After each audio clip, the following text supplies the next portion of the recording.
A paz do Senhor, meus irmãos, minhas irmãs, sejam muito bem-vindos ao nosso canal. É tempo de ensinar EBD, um canal exclusivo para os amantes da escola bíblica dominical. Você aí do outro lado já me conhece, eu sou Adriano Ricobelo, sou presbítero da Assembleia de Deus aqui da cidade Franca, no interior de São Paulo. Também sou professor da escola bíblica dominical. Ministro aulas também no CAPED, que é o Centro de Aperfeiçoamento Pedagógico da Escola Dominical. E hoje nós iremos estudar a lição de número 13. Ela tem como título Esther, a portadora das boas novas. É a nossa última lição do trimestre. E eu quero já aproveitar a oportunidade no início e agradecer a cada um dos inscritos que nos acompanharam esse trimestre, desde a primeira aula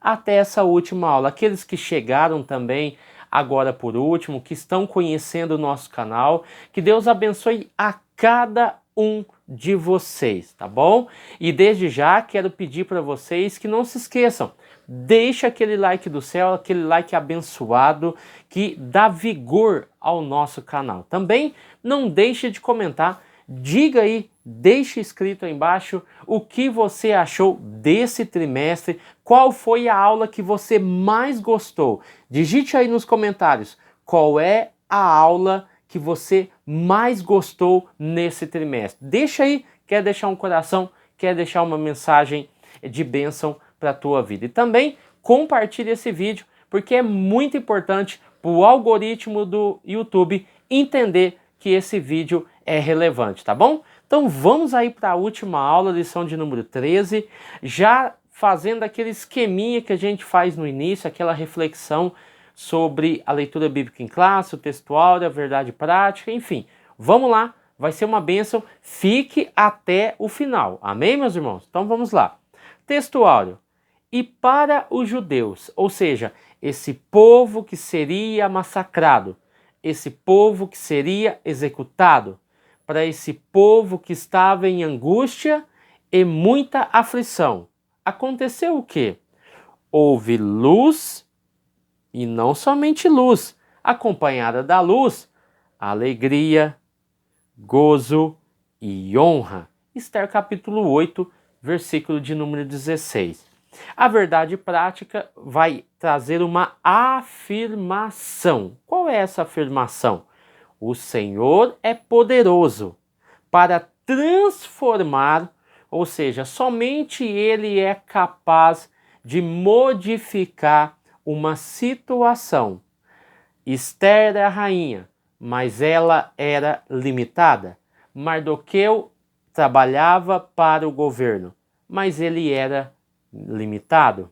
O rei Assuero era o grande governador da época, mas a sua lei o impediu de agir. Mas o texto está dizendo que o Senhor é poderoso para transformar trevas em luz, tristeza em alegria, angústia em júbilo e humilhação em honra. Então, esses requisitos, esses pontos abordados na verdade prática, estão de acordo e fazendo uma grande referência a tudo que aconteceu no livro de Esther, tá bom? Então vamos lá, Esther capítulo 8, versículo 4 ao 8, capítulo 9, do 29 ao 31, e o capítulo 10, do 1 ao 3. Lembrando aqui que nós temos três textos, três capítulos que serão estudados aqui nesta aula, tá bom?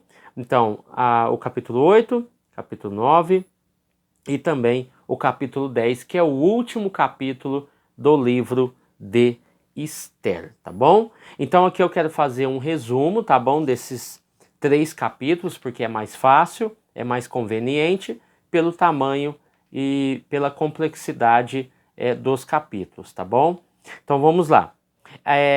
Tanto capítulo 8, anote aí, capítulo 8, capítulo 9, capítulo 10, fala sobre a libertação dos judeus.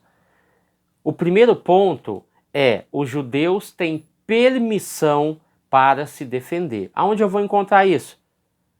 É Esther capítulo 8, versículo 3 ao versículo 17. Nós encontramos esse tema. O segundo grande tema estabelecido aqui, a vingança dos judeus sobre os seus inimigos. Capítulo 9, versículo 1 até o versículo 16. Tá anotando aí? Terceiro ponto, as instituições da festa do Purim. Capítulo 9, versículo 17 ao versículo 32. E o último ponto a ser abordado dentro desse projeto dos 3 capítulos, eu tenho o contínuo progresso de Mardoqueu, que inicia no capítulo 10, do versículo 1 até o versículo de número 3. Aqui nós temos um resumo desses 3 capítulos, ok? Então o que nós podemos deduzir aqui também? Que Amã está morto, como nós já aprendemos na aula passada. Mas o sonho e o seu projeto de quem? De Amã. Ainda continuam vivos. É o que nós vamos ver na aula. O que aconteceu no banquete das revelações? O banquete das revelações, que foi o primeiro banquete capítulo 5, o segundo banquete capítulo 7, ele é considerado o banquete das revelações. E nesse banquete, o banquete mostrou quem é quem na história, tá? Assuero, Esther, Mardoqueu e também nós temos Amã. Então é a revelação do banquete. Vamos lá para a nossa aula? Vamos lá. Introdução. O drama dos judeus nos dias do rei Assuero estava chegando ao fim, tá?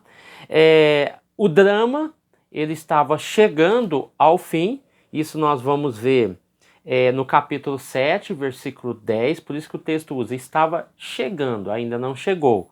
Por quê? Então enforcaram Amã na forca que ele tinha construído para enforcar Mordecai, tá bom?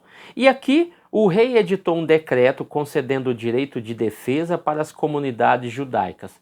Capítulo 8, versículo de número 11, o texto vai dizer: a autorização aos judeus, Assuero dá a autorização aos judeus de todas as cidades do reino, então são 127 províncias, para que eles, primeiro, se organizem, tá? Não adianta fazer ataques aleatórios, uma defesa desprovida de conhecimento, de sabedoria e de estratégia.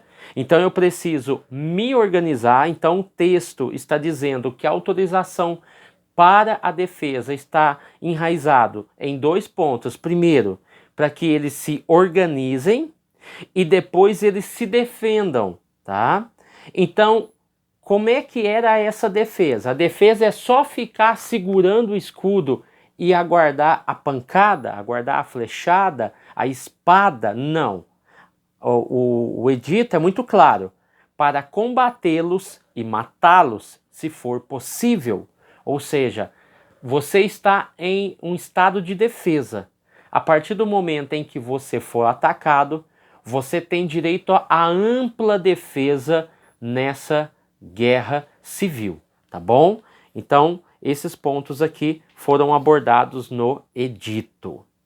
Vamos lá. Esther agiu como difusora das boas novas e Mardoqueu foi engrandecido em todo o império. Então nós vamos falar dessa mensagem reafirmando a festa do Purim, pela rainha Esther, e também o engrandecimento de Mardoqueu dentro do império, lembrando que nós já estudamos que ele era já um funcionário do império, tá bom? Então vamos lá. O pedido de defesa aos judeus e a concessão do rei, a humildade de Esther e sua súplica. Assuero foi devidamente informado da gravidade do decreto redigido, ou seja, no dia 13, o mês de Adar, entre fevereiro e março, os historiadores e comentaristas sempre jogam no mês de março, os inimigos dos judeus poderiam matá-los em todas as 127 províncias. Aqui no capítulo 3, versículo 13, está bem claro como foi essa ordem. Essa ordem da matança, do genocídio, do flagelo, né? É o seguinte, a ordem era matar todos os judeus em um único dia. Quais são os pontos que são abordados que dão ênfase a essa matança? Sem dó, sem piedade. Sem dó e sem piedade contra quem? Contra moços, velhos, mulheres, crianças, e além de serem exterminados, havia uma cláusula aonde estava especificado que os bens dos judeus seriam confiscados e levados para o império, tá? Então você vê claramente o desenrolar dessa trama, tá bom? Esther suplicou ao rei que revogasse sua ordem. Assuero fez ver à rainha que já havia tomado as medidas que estavam ao seu alcance, como o enforcamento de Amã, mas que não poderia revogar o decreto assinado, tá? Então aqui a primeira medida de Assuero. Qual foi a primeira medida de Assuero? Capítulo 8, versículo 7, vai dizer, ele mesmo, né? Eu mandei enforcar Amã por causa do plano que ele havia feito para matar os judeus. Versículo de número 7 ainda. Dei todos os bens a Esther, além de fazer cumprir a vontade, o desejo de Esther, de revelar quem era o seu algoz, o texto vai dizer que é da parte de Assuero que vem a sentença de morte. Tá? O que Esther queria era o livramento. O que Assuero impôs foi a punição com a morte. E nós estudamos na outra aula, foi muito interessante. Gostaria que você assistisse a aula passada, tá bom? O capítulo 8, versículo de número 2, vai dizer que o rei deu o anel sinete a Mordecai, ao qual nomeou como primeiro-ministro, e a rainha Esther, aproveitando a ocasião ao qual ela apresentou Mordecai como seu primo parente, e assim o rei muito prontamente deve ter lembrado das crônicas que ele leu e o benefício que ele deu a Mordecai, e agora ele presencia que esse Mordecai é parente de Esther, o texto vai dizer que o anel que estava na mão de Amã foi passado para Mordecai. Agora, quem é o primeiro-ministro é Mordecai, tá bom? E a rainha Esther, muito sábia, muito inteligente, diz, olha, eu tenho agora todos os bens de Amã nas minhas mãos. Eu vou passar a administração dos bens para você cuidar. O versículo 19 do capítulo 2, né? Porque lembra que a gente foi no capítulo 8, versículo 7, aí depois nós descemos um pouco, capítulo 8, versículo 2, e se você desce mais um pouco, capítulo 2, versículo 19, Mordecai tinha sido nomeado pelo rei para ocupar um cargo no governo. Então nós vemos aqui também uma projeção no cargo de confiança, tá? O capítulo 8, versículo 8, né, vem também da parte de Assuero, ele permite que se escreva o que quiserem aos judeus, assinem em nome do rei e selem a carta com o meu anel, tá? E assim ele deu liberdade para que Mordecai colocasse uma lei, fizesse uma lei, um edito, para que todos os judeus pudessem se defender, já que ele não poderia revogar a lei, tá? Então vamos lá. Aqui vamos ver, subtópico de número 2, segurança jurídica.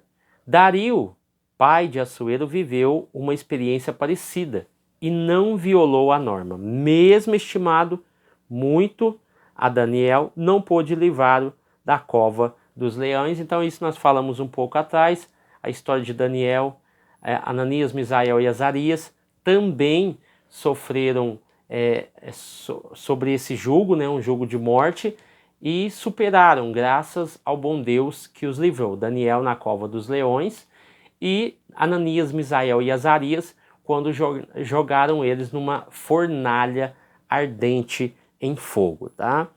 Então, em países democráticos como o Brasil, todos os aspectos da vida pública e privada são regrados por ordenamento jurídico sobre uma Constituição que a todos vincula. Haja previsibilidade e segurança jurídica, tá?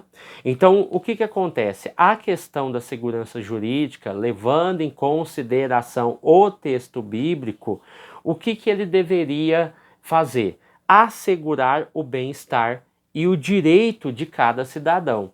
Aí você pode perguntar, mas irmão Adriano, a lei era para matar, mas pense bem, a lei não poderia ser revogada, mas isso nada impedia de se criar uma nova lei para substituí-la, não substituí-la, mas fazer uma lei para defesa, para que o outro possa se defender, porque a lei até então estava injusta, porque a lei era que todos fossem mortos, sem legítima defesa. E agora a lei que Mordecai vai criar é uma lei que vai possibilitar a defesa e não o anulamento da sentença imposta pela primeira lei. Ou seja, não poderia se ignorar e nem cancelar a primeira lei, nem o próprio rei, mas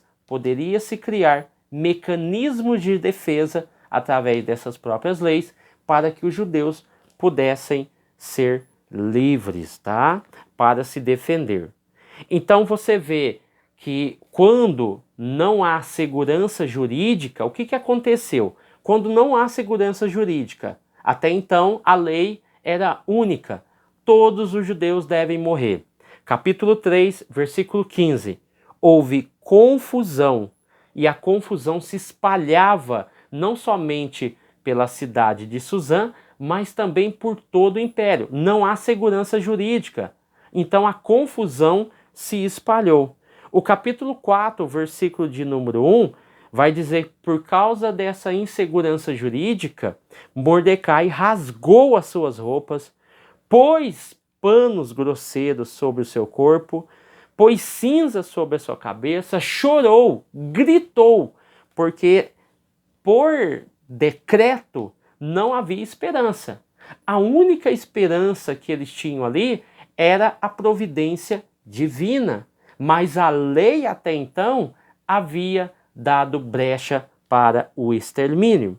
O capítulo 4, versículo de número 3, falando ainda sobre a insegurança jurídica, os judeus choravam em alta voz, lamentavam, choravam, jejuaram e se deitavam sobre cinzas. Isso mostra desespero, isso mostra angústia, isso mostra tristeza, isso mostra um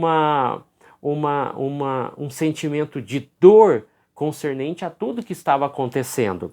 O versículo 4 do capítulo 4 vai dizer: e Esther ficou muito aflita. O capítulo 8, versículo 15 vai dizer: e ficaram alegres, soltaram gritos de alegria. Versículo 16 do capítulo 8: brilhou a luz da felicidade, alegria, vitória. Versículo 17 do capítulo 8: e comemoravam com festas e banquetes. O que aconteceu aqui? Nós temos uma lei que causou uma insegurança jurídica.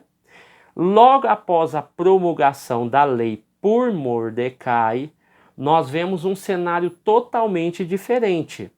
A lei, preste atenção aqui, a lei que Mordecai fez não anulava a primeira, mas garantia segurança e direito de defesa, e isso é importante para o Estado democrático. E isso abriu uma porta de esperança. A guerra ia acontecer, a batalha ia acontecer, o confronto iria acontecer, mas houve um alívio, houve uma alegria, houve choros de alegria, houve gritos de alegria, eles saltaram de alegria, por quê? Porque a lei estava sendo cumprida e agora a lei não favorecia os judeus, a lei permitia aos judeus a sua ampla defesa.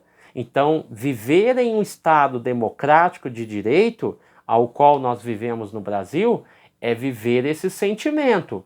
É viver um sentimento de que a justiça ela será feita e que a impunidade ela será corrigida pela justiça e que nenhum homem e nenhuma mulher seja injustiçado por causa da lei ou por causa daqueles que estão no poder, sejam juízes, sejam ministros ou qualquer outro tipo de ordem jurídica que possa usar a lei para benefício próprio ou para benefício de um grupo. A lei ela é igual para todos, ok?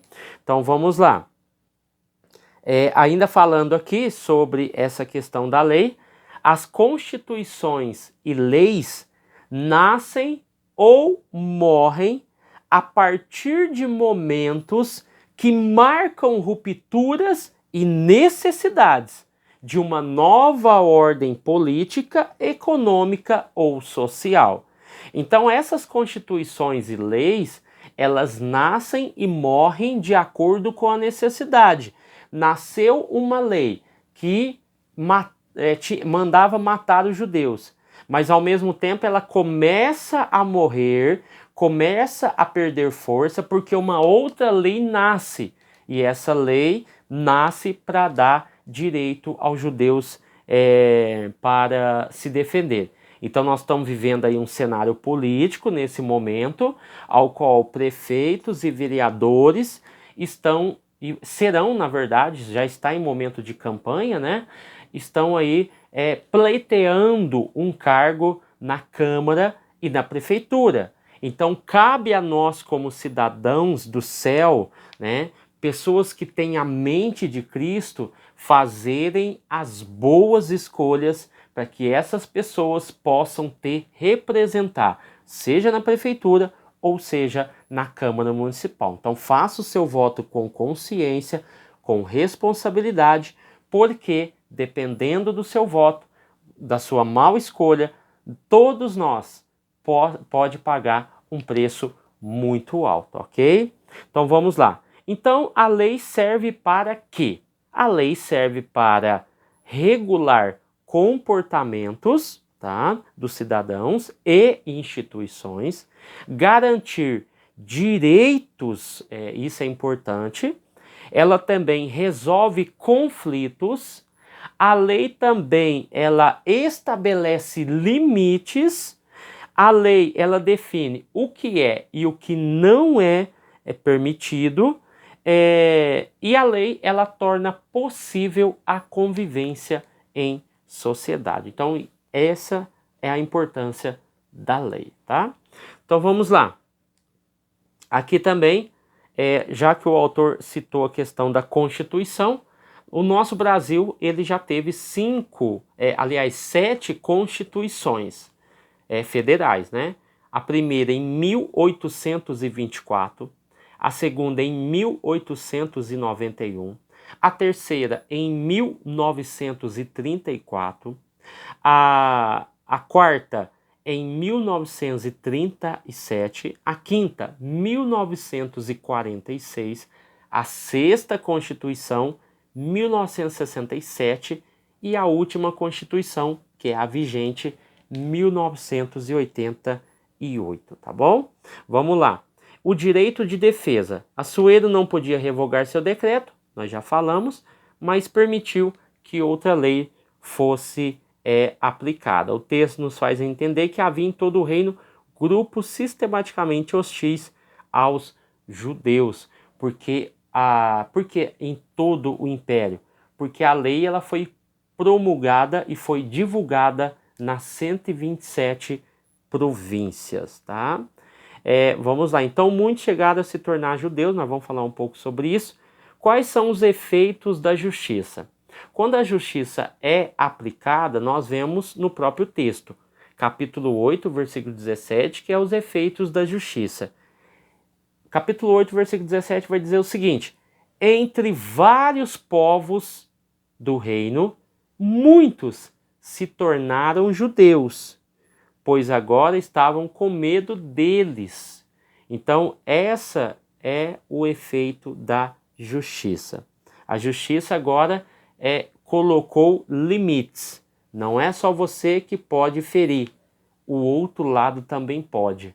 E assim, houve aí um contrapeso, aliás, um equilíbrio nessa balança que até então estava injusta, tá? Então, aqui dentro da questão do direito de defesa, nós vamos ver que o direito de defesa assegura, de fato, a estabilidade governamental. E aqui nós estamos falando de um grande império. E ele fortalece, no nosso caso, a democracia e, no caso também de Assuero, fortalece a monarquia, tá bom? Então, houve mortes e destruições devido ao abuso de poder e autoridade. Então, quando você tem alguém que não tem nada que rege a vida dele, nada que rege aquilo que ele administra, você tem aí um grande problema. Por quê? Como eu disse aqui, o abuso de poder e autoridade gera morte, gera conflito, gera vingança. E é isso que estava acontecendo com Amã. E Amã não podia ser parado, porque a lei estava do lado dele. Ele regia a lei. Até parece aí uma indireta, né? A lei estava a favor de Amã. Amã controlava a lei. Amã impunha sanções. Amã impunha a sua lei. Amã criava a sua própria lei para se vingar, matar, destruir e aniquilar todos aqueles desafetos que ele tinha. Tá? Até parece uma indireta aí, mas não é proposital, tá bom, irmãos? Vamos lá. Os judeus se assenhoraram destes, inclusive ajudados pelos nobres e todos os maiorais das províncias que haviam ouvido falar de Mardoqueu e o temiam. Tanto é que essa guerra civil, de um lado, houve baixas, não comparadas com o que havia de acontecer, porque a primeira lei fazia com que todos, sem exceção, fossem mortos. E mesmo assim, tendo uma segunda lei de defesa, você vê que mesmo assim houve o confronto. Os judeus não estavam liberados para atacar. Eles estavam liberados para se defender dos ataques. E assim, uma cena triste, trágica, que mostra um antissemitismo, como nós já falamos na outra aula, e esse antissemitismo provocou mortes e destruição em várias partes da província, não por vontade dos judeus, mas por desejo e ódio do outro lado. E assim, a cidade de Suzã morreu em um único dia 500 homens, incluindo os 10 filhos de Amã. Também, em todo o reino, 75 mil pessoas morreram. No dia seguinte, que era o dia 14, né, houve também mais 300 mortes do outro lado na cidade de Suzã. Amém, irmãos? Então vamos lá. Então isso não é motivo para se alegrar, né? Pelo contrário, é triste saber que mesmo assim tinha povos, tinha pessoas que odiavam os judeus por causa da sua etnia, por causa da sua vida, por causa do seu Deus, enfim. Né? Isso não se restringiu somente ao período de Esther, mas também, como nós aprendemos a outra aula, a Idade Média, Segunda Guerra Mundial. Isso só foi crescendo cada dia mais. O tópico 2, a rainha Esther escreve boas notícias para o seu povo. A comemoração dos judeus. O dia 14 do 12º mês foi de grande festa para os judeus de todo o Império Persa. Mardoqueu registrou os fatos e escreveu cartas para os judeus de todas as províncias, instituindo uma festa comemorativa, a festa do Purim, tá? Então, aqui, vamos fazer um adendo. Os judeus não comemoraram a morte de Amã ou seus 10 filhos, ou os 75.800 mortos do dia 13 e 14. Eles não comemoraram a morte deles, dos 75 mil, ou de Amã e seus filhos. Pelo contrário, o que eles estavam comemorando é o livramento dos seus inimigos e não a morte dos seus inimigos. Até porque não era eles que estavam querendo guerrear, eram os seus inimigos, tá? Os judeus, tanto é, né, que os judeus não ficaram com seus bens, embora isso fosse autorizado. Mas Amã queria a riqueza. Aliás, deixa eu voltar aqui. Os judeus não ficaram com seus bens, tá, nessa batalha. Mas Amã queria a riqueza, né? E essa riqueza que Amã queria e que os judeus rejeitaram nessa guerra civil não se comparava com a liberdade e a vida que eles tinham agora. Amã, além de aniquilar, queria também confiscar os seus bens. Os judeus, todas essas pessoas que morreram, seus familiares, eles não confiscaram e não pegaram os seus bens. Por quê? Porque a ordem era para lutar pela vida e não pelos bens materiais. Então aqui cabe uma lição para nós também, porque às vezes as pessoas estão brigando, se degladiando, né?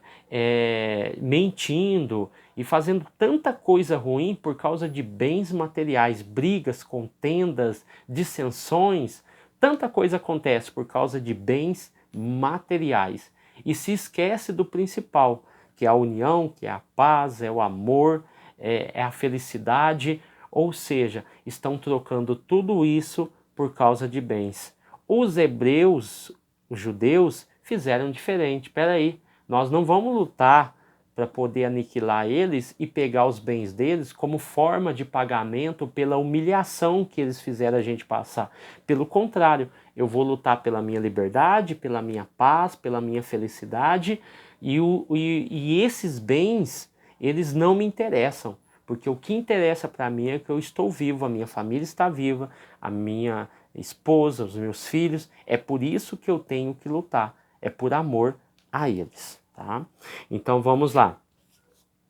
Aqui, agora o dia 14 seria estabelecido como um dia de festa.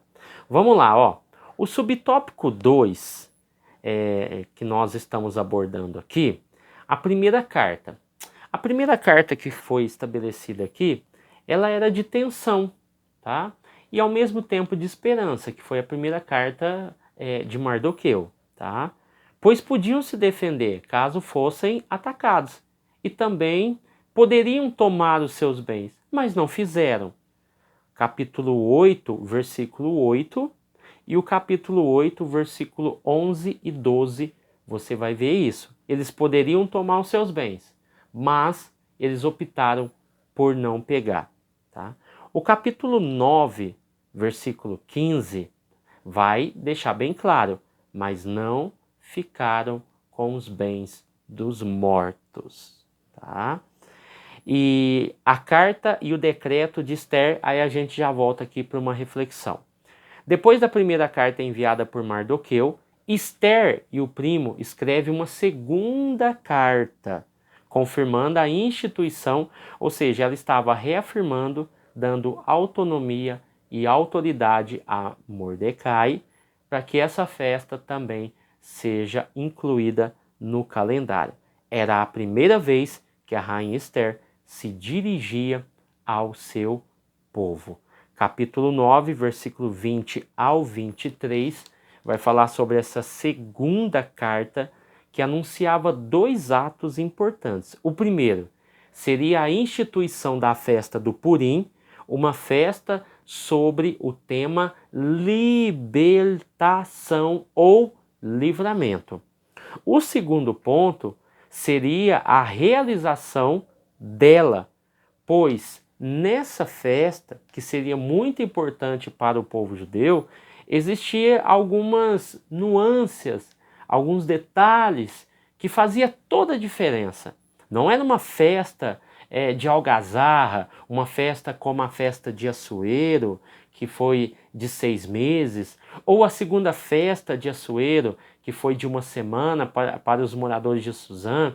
Não era uma festa como a festa dada para Ester, para mostrar a rainha ao povo, para que o povo se afeiçoasse a ela na sua coroação. Não, essa festa ela tinha outros objetivos.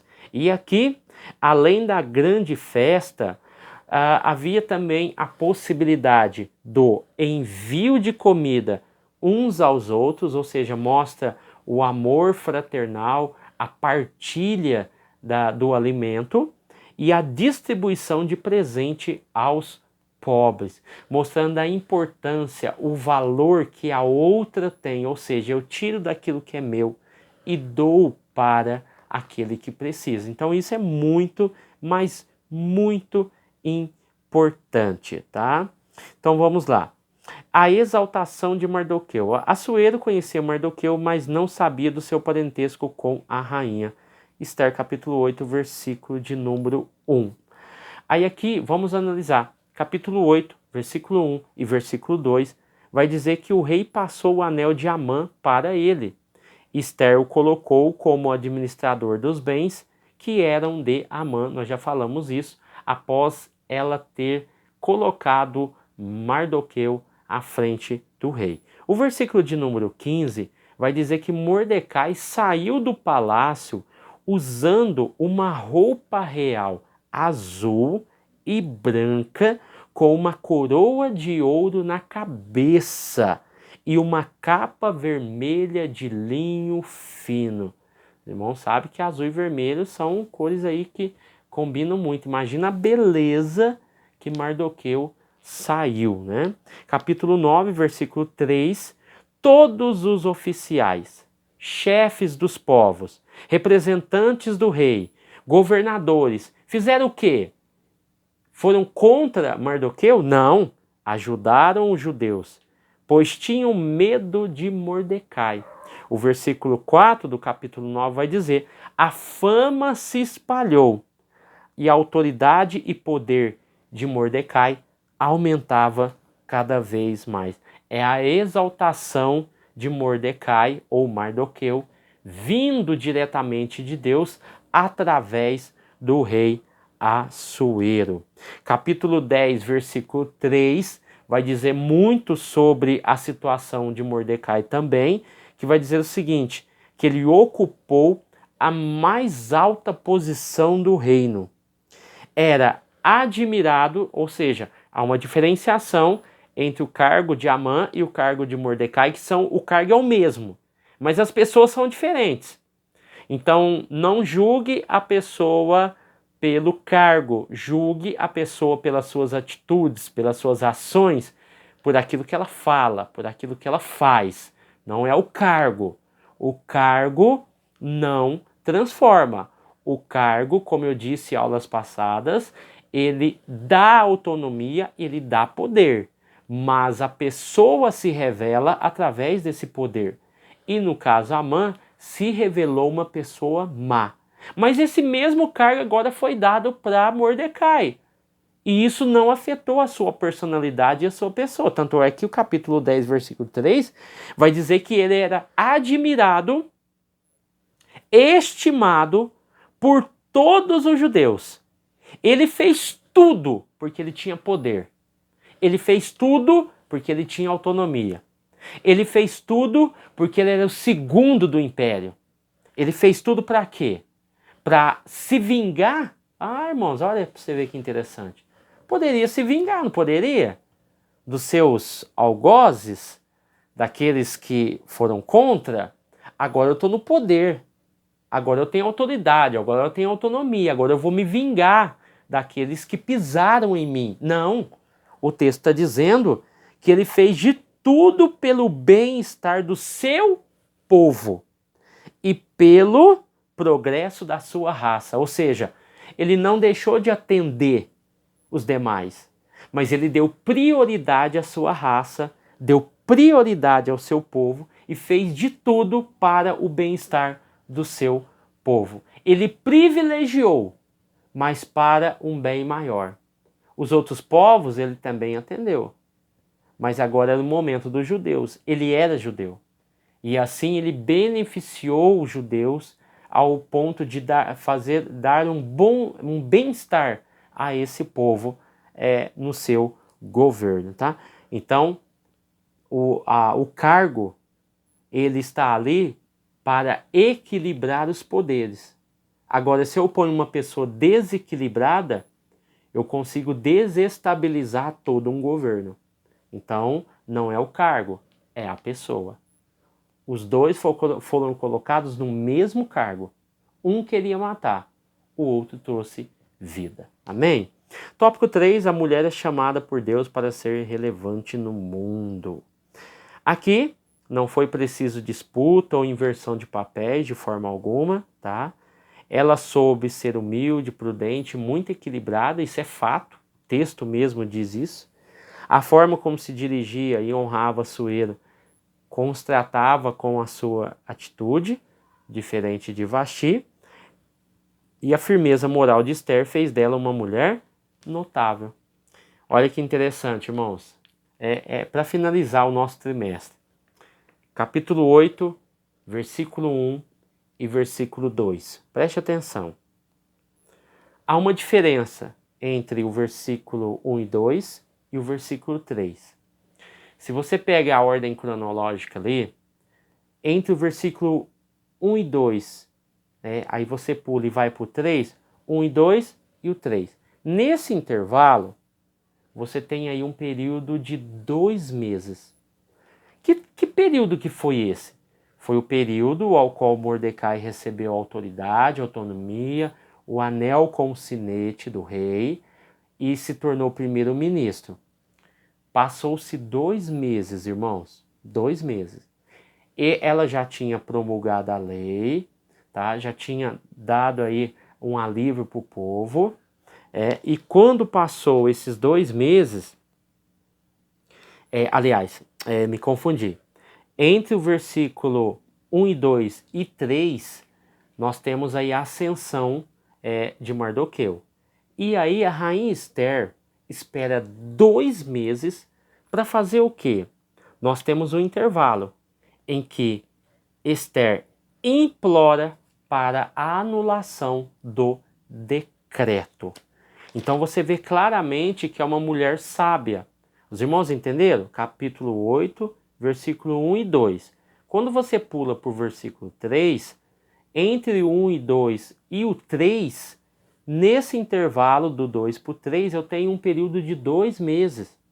E a rainha Esther espera 2 meses para poder clamar, implorar para Assuero para que ele fizesse o quê? Para que ele revogasse a lei.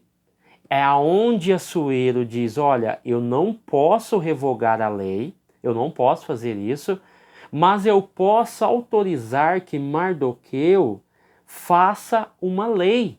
E essa lei beneficie os judeus a ampla defesa. Então até nisso você vê que a rainha Esther foi muito prudente, tá bom? A banal guerra do sexo, Deus não é afetado por partidarismo e ideologia sexista, ou seja, discriminação baseada no gênero ou sexo de uma pessoa ou orientação sexual. Aí aqui no contexto cristão, no subtópico 3, ele nos mostra aqui vários nomes importantes de mulheres que fizeram a história e ele começa aqui com Catarina Vambora, né, que foi, né, a esposa de Martinho Lutero, né? Então é interessante, né? Uma vez eu dei um seminário sobre Martinho Lutero e tem uma parte que fala que Martinho Lutero ele foi estudar e ele ficou praticamente uma semana dentro do quarto. Ela achou que o homem tinha morrido. Ela chamou um chaveiro, derrubou a porta porque não conseguia abrir. Quando abriu a porta, ele estava ajoelhado ali passando a pão e água, né? Então são histórias interessantes aí que quando você ministra algum seminário, alguma coisa assim, você se depara, né? Então Catarina Vambora foi uma freira, né, que se casou com um padre. Então fora outras aqui que fizeram grandes feitos, né? Então, irmãos, aqui na nossa conclusão, com alegria e gratidão, estamos concluindo o estudo dos livros de Ruth e Esther. Acima do papel humano visto nessas histórias, a providência divina é contemplada do começo ao fim. O Deus que tudo provê continua agindo em favor do seu povo. Irmãos, eu quero agradecer a Deus imensamente pela oportunidade de ter ministrado esse trimestre com vocês, tá bom? Já deixo de antemão, nós já pedimos as revistas, a minha esposa, Daniele Ricobelo, estará ministrando a aula dos adolescentes no nosso canal a partir do próximo trimestre. Eu estarei ministrando e continuarei ministrando a classe dos adultos e também estarei ministrando a classe dos jovens. Então teremos 3 conteúdos dentro do nosso canal: lições dos adultos, lições dos jovens e lições dos adolescentes, que será ministrada pela psicóloga Daniele Ricobelo, tá bom? Deus abençoe você, sua casa, sua família. Fique com Deus, boa aula e Deus abençoe em nome de Jesus. Amém?